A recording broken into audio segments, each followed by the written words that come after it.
Hello Bondra, today I am with you Sadiq Rahman and I am now today appear with a new grammar class. তো বন্ধুরা আজকে আমি পুনরায় তোমাদের সামনে আরেকটি নতুন যে গ্রামার ক্লাস রয়েছে সেই নতুন আরেকটি গ্রামার ক্লাস নিয়ে হাজির হয়ে গিয়েছি।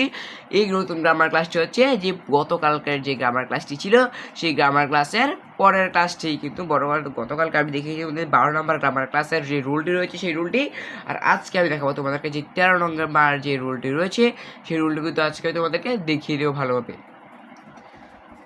তো বন্ধুরা যারা আমার পূর্বের ভিডিওটি দেখো না তারা কিন্তু অবশ্যই আমার পূর্বের ভিডিওটি দেখে আসবে, আর যারা ইতিমধ্যে দেখে ফেলেছ তাদেরকে অসংখ্য ধন্যবাদ।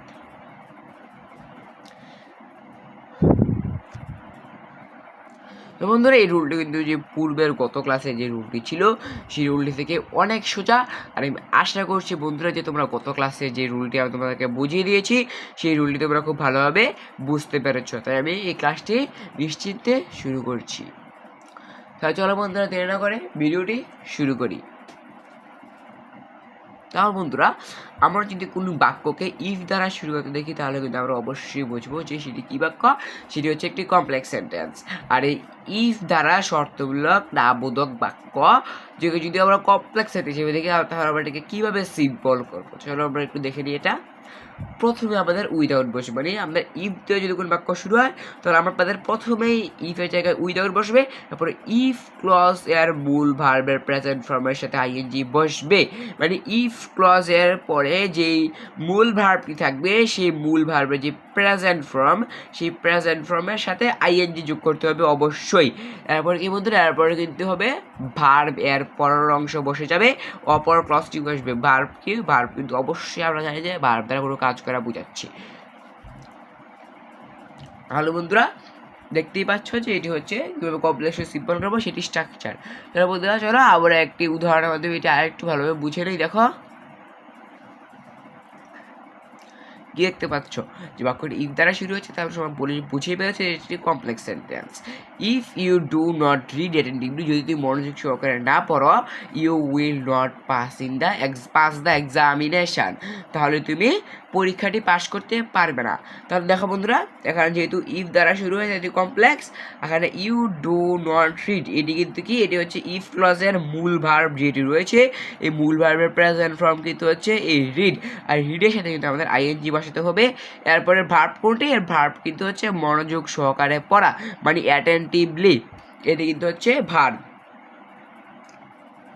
ভার্বের পরের অংশ হচ্ছে এটি, আর মূল ভার্ব হচ্ছে রিড পড়া, কারণ এটা কোনো কাজ করা বোঝাচ্ছে, রিড মানে পড়তেছে, এটা কোনো কাজ করা বোঝাচ্ছে, এটা হচ্ছে ভার্বের পরের অংশ। এই ভার্বের পরের অংশ হচ্ছে এই অ্যাটেন্টিভলি, অ্যাটেন্টিভলি আমাদের বসে যাবে।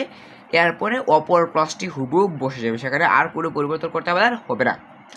দেখো বন্ধুরা স্ট্রাকচার অনুযায়ী আমরা ইফ উঠিয়ে দিয়েছি, এখানে উইদাউট বসিয়েছি।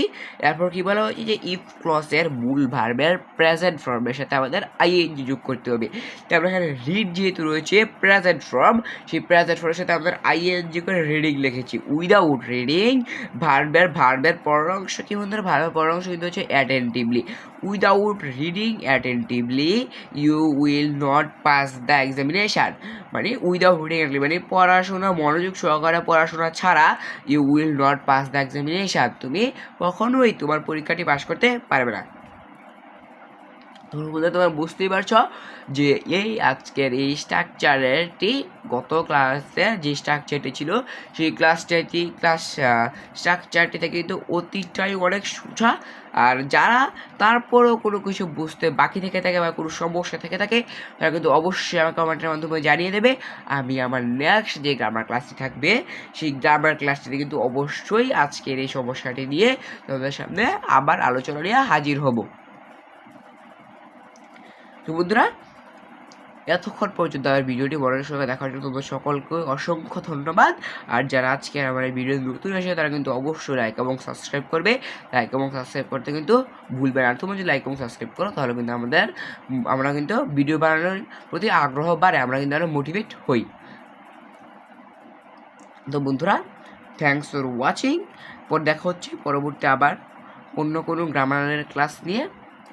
ততক্ষণ পর্যন্ত বন্ধুরা অবশ্যই ভালো থাকো, সুস্থ থাকো, আল্লাহ হাফেজ।